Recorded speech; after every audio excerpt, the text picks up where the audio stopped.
आखिर जिंदगी में असली सुखी कौन है? इस विषय पर गौतम बुद्ध की बेहद ही प्रसिद्ध कहानी की शुरुआत करते हैं। हम हमेशा उन चीज़ों के पीछे भागते रहते हैं जो हमारे पास नहीं है। हम भविष्य में उन्हें पाने के लिए लगातार प्रयास करते हैं, लेकिन यह भूल जाते हैं कि जिस चीज़ को पाने का हम प्रयास कर रहे हैं उसके कारण हमारा वर्तमान दुखी होता जा रहा है। हमारे वर्तमान की सारी खुशियाँ हमसे छिन रही है। इस कहानी में आप यह समझ पाएंगे कि किस प्रकार आपका जो वर्तमान है वही सर्वश्रेष्ठ समय है। इस समय का भरपूर ढंग से आनंद लेना चाहिए, क्योंकि यह समय जो आज आपके पास है वो दोबारा नहीं लौटने वाला। बहुत समय पहले की बात है, एक नगर में एक बहुत ही गरीब व्यक्ति रहता था। वह जब भी किसी धनी व्यक्ति को देखता तो वह अपने मन में बोलने लगता, हे भगवान, तूने मुझे इतना गरीब क्यों बनाया? इन अमीर व्यक्तियों को देखो, यह कैसे ढंग से खेल रहे हैं, कैसे जीवन का आनंद ले रहे हैं, और एक मैं हूँ जो हर रोज़ एक एक पैसे के लिए तरस जाता हूँ। मेरे पास तो फूटी कौड़ी तक नहीं है और यह लोग पैसों को बर्बाद कर रहे हैं। भगवान मुझे भी अमीर बना दे। एक दिन वह व्यक्ति इसी तरह बोल रहा था, तभी उसके पास से एक बौद्ध भिक्षु गुजर रहे थे। उन भिक्षु ने उस गरीब व्यक्ति की सारी बातें सुन ली थी और तभी वह बौद्ध भिक्षु उस व्यक्ति से कहते हैं, क्या बात है भंते, तुम इतने परेशान क्यों हो? तुम इतने दुखी क्यों लग रहे हो? क्या कोई तकलीफ है तुम्हें? तभी वो व्यक्ति कहता है, हे गुरुदेव, मैं बहुत दुखी हूँ, मैं बहुत गरीब हूँ, मेरे पास तो खाने के लिए तक पैसे नहीं बचते, एक एक पैसे के लिए तरस जाता हूँ। इस दुनिया में मेरा कोई नहीं है, मैं सुखी होना चाहता हूँ, मुझे सुखी होना है, मुझे अमीर होना है। हे गुरुवर, क्या आप मुझे कोई ऐसा उपाय बता सकते हैं जिससे मैं जल्द ही अमीर हो जाऊं और मेरे पास किसी भी चीज़ की कोई कमी ना रहे? उस व्यक्ति की यह बात सुनकर उन बौद्ध भिक्षु ने उस व्यक्ति की तरफ ध्यान से देखा और फिर उस व्यक्ति को कहते हैं, भंते तू मेरे साथ चल। इतना कहकर वह भिक्षु उस गरीब व्यक्ति को एक अमीर व्यक्ति के घर ले गए। उस अमीर के घर को देखकर उस गरीब व्यक्ति की आंखें फटी की फटी रह गई। उस गरीब व्यक्ति ने उन भिक्षुओं से कहा, हे गुरुवर, इतना अमीर होने के लिए तो मैं कुछ भी कर सकता हूँ। यदि मेरे पास इतने पैसे हो तब तो क्या ही बात है, इस घर में तो कितना आनंद आता होगा। तभी वह भिक्षु मुस्कुराने लगे और उस गरीब व्यक्ति से कहते हैं, इसलिए तो मैं तुम्हें यहाँ लेकर आया हूँ। इतना कहते हुए भिक्षु उस व्यक्ति को उस घर के मालिक के पास ले जाते हैं और उस अमीर व्यक्ति से कहते हैं, तुम्हारे पास तो इतनी धन दौलत है, इतना आलीशान घर है और सारे ऐशो आराम है, क्या तुम सुखी हो? तभी व्यक्ति जरा सा मायूस होकर उन बौद्ध भिक्षु से कहता है, हे गुरुवर, कैसा सुख? केवल धन दौलत होने से सुख नहीं होता। मैं तो जन्म से ही अंधा हूँ और एक अंधे के जीवन में सुख कैसे हो सकता है? सुखी तो वे लोग हैं जिनके पास आंखें हैं, जो लोग इस संसार को देख पा रहे हैं, इसकी खूबसूरती को आग भर के निहार पा रहे हैं। हे गुरुवर, मैं तो बस इतना ही चाहता हूँ कि केवल मुझे कोई कुछ पलों के लिए ही सही, लेकिन इस संसार को देखने का अवसर प्राप्त हो। मैं कम से कम एक बार अपने माता पिता, अपने रिश्तेदारों को देख सकूं, और इसके लिए चाहे मुझसे मेरी कोई भी दौलत ही क्यों ना मांग ले, मैं उसे देने के लिए तैयार हूँ। मैं इतना दुखी हूँ जितना दुखी कोई नहीं हो सकता। ईश्वर, आपने मुझे अंधा क्यों बनाया? तभी उन बौद्ध भिक्षु ने उस गरीब व्यक्ति की ओर इशारा करते हुए कहा, तुम्हारे पास एक बहुत ही दिग्गज अवसर है। यदि तुम चाहो तो केवल अपनी आंखें देकर तुम इस अन्य व्यक्तियों की सारी धन दौलत ले सकते हो और उसके बाद तुम भी अमीर बन जाओगे, तुम भी सुखी हो जाओगे, तुम्हारा सुख मिल जाएगा और अंधे व्यक्ति को उसका सुख प्राप्त हो जाएगा। तभी वह व्यक्ति कहता है, नहीं नहीं गुरुजी, आप ये क्या कह रहे हैं? बिना आँख के मैं अमीर होकर भी क्या करूँ? ना गुरुजी, मैं अपनी आंखें नहीं दूंगा। तभी वो बौद्ध भिक्षु उस गरीब व्यक्ति से कहते, एक बार फिर सोच लो, इतना अच्छा अवसर तुम्हें दोबारा नहीं मिल पाएगा। तभी वो गरीब व्यक्ति कहता है, यदि आपके पास कोई और मार्ग हो तो बताइए, अन्यथा मैं अपने घर को चलता हूँ। तभी वह भिक्षु उस युवक से कहते हैं, ठीक है, यदि तुम अपनी आंख नहीं देना चाहते तो कोई बात नहीं, और कोई रास्ता निकाल लेते हैं। तभी वो बौद्ध भिक्षु उस व्यक्ति का हाथ धरकर उसे एक और धनी व्यक्ति के घर ले जाता है। उस धनी व्यक्ति का घर पहले वाले धनी व्यक्ति से भी ज़्यादा विशाल, और उसे देखकर गरीब व्यक्ति कहता है, अरे इतना आलीशान घर मैंने आज तक नहीं देखा।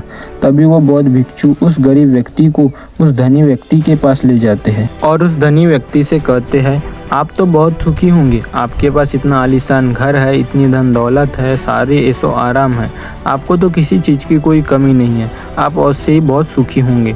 तभी वह धनी व्यक्ति मायूस होकर उन बौद्ध भिक्षु से कहता है, आप यह कैसी बात कर रहे गुरुवर, आप तो जानते हैं कि मेरे दोनों हाथ काम नहीं करते, मैं अपाहिज हूँ। यह जो इतनी धन दौलत आप देख रहे हैं, इन्हें देखकर भी मैं अपने हाथ वापस नहीं ला सकता, तो ऐसे धन दौलत मेरे किसी काम की नहीं। इससे तो अच्छा होता कि ईश्वर मुझे भले ही गरीब बना देता, लेकिन कम से कम मेरे दोनों हाथ मुझे सही दे देता। ना जाने भगवान ने मुझे क्यों अपाहिज बना दिया। जितना दुखी मैं हूँ उतना दुखी और कोई नहीं होगा। तभी एक बार फिर उस बौद्ध भिक्षु ने उस गरीब व्यक्ति की ओर इशारा करते हुए कहा, भंते तुम्हारे पास एक और मौका है, यदि तुम चाहो तो अपने दोनों हाथ देकर इस अमीर व्यक्ति की सारी धन दौलत ले सकते हो। क्या कहते हो, क्या तुम तैयार हो? और अब की बार तो तुम्हें आंखें भी नहीं देनी होंगी, तुम्हारी आंखें तुम्हारे साथ ही रहेगी। तभी वह गरीब व्यक्ति उन बौद्ध भिक्षुओं से कहता है, अरे महाराज आप क्या कह रहे हैं, एक अपाहिज होकर मैं उस धन दौलत का क्या करूँगा? आपके पास कोई ऐसा अमीर व्यक्ति नहीं है क्या जिसका पूरा शरीर स्वस्थ हो और उसके पास बेशुमार धन दौलत भी हो? तभी वह बौद्ध भिक्षु उस व्यक्ति का हाथ धरकर उस तीसरे अमीर व्यक्ति के पास ले जाते हैं। उस अमीर व्यक्ति के पास उसका महल था। यह देखकर वह गरीब व्यक्ति उन बौद्ध भिक्षु से कहता है, हे गुरुवर, यह तो अवश्य ही बहुत सुखी होगा, इसके पास तो इतना आलीशान महल है, इसके पास तो इतनी सारी धन दौलत है, यह अवश्य बहुत खुश रहते होंगे, इनका जीवन बहुत आनंदमय होगा। तभी वह बौद्ध भिक्षु उस गरीब व्यक्ति को उस धनी व्यक्ति के पास ले जाते हैं और फिर उस धनी व्यक्ति से कहते हैं, आप तो अवश्य ही खुश रहते होंगे क्योंकि आपके पास इतना आलीशान महल है, इतनी सारी धन दौलत है, आपके पास तो सारी सुख सुविधाएं भी है, आपका जीवन तो आनंद में बीतता होगा। इसके जवाब में वह अमीर व्यक्ति कहता है, गुरुवर कैसा आनंद, मुझ जैसा दुखी इस दुनिया में और कोई नहीं होगा। मैं आज बहुत दर्द में हूँ, मेरी पत्नी ने मुझे धोखा दे दिया है, वह किसी और से प्रेम करती है जो मुझसे भी अमीर है। आज मुझे समझ आया कि धन दौलत कभी किसी को सुख दुख नहीं दे सकती, और जब मन में दुख हो तो धन दौलत किसी काम की नहीं होती। मुझसे सुखी तो वह गरीब इंसान होगा जिसकी पत्नी कम से कम उसके साथ तो है, वह उसके साथ वफादार तो है। आज मैंने तय कर लिया है कि मैं अपनी पत्नी और उसके प्रेमी की हत्या कर दूंगा।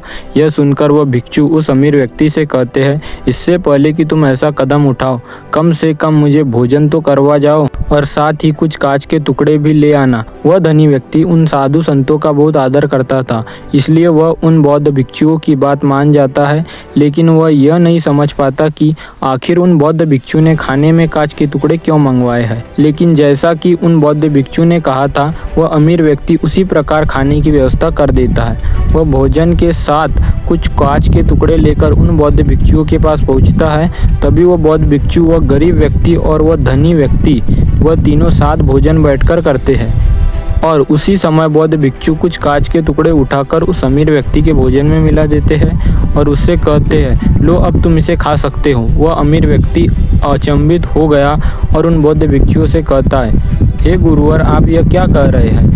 इस खाने में तो कांच के टुकड़े आपने मिलाए हैं, इस भोजन को मैं कैसे खा सकता हूँ? यदि यह भोजन मैं करूँगा तो इससे मुझे बहुत तकलीफ होगी और हो सकता है कि मेरी मृत्यु भी हो जाए। तभी वह भिक्षु मुस्कुराने लगे और उस अमीर व्यक्ति से कहते हैं, तुम्हें यह बात तो समझ में आ गई, लेकिन तुम्हें यह बात नहीं समझ आती कि अगर इस भोजन को खाना है तो इस भोजन में से कांच के टुकड़ों को तुम्हें अलग निकाल कर रखना होगा, तभी तुम इस भोजन को खाने योग्य बना पाओगे।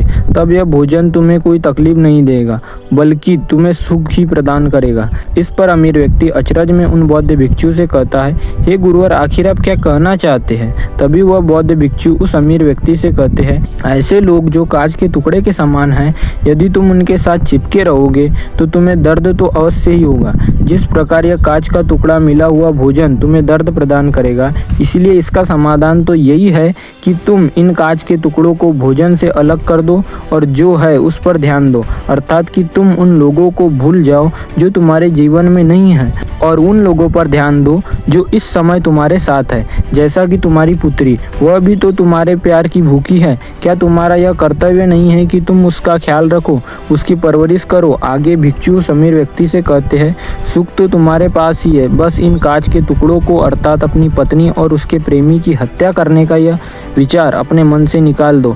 अन्यथा यह कांच के टुकड़ों से मिला हुआ भोजन के समान ही होगा और इसका परिणाम भी बहुत भयानक होगा। वह भिक्षु इतना कहकर शांत हो गए और उस अमीर व्यक्ति को भी उन भिक्षुओं की बात समझ में आ गई।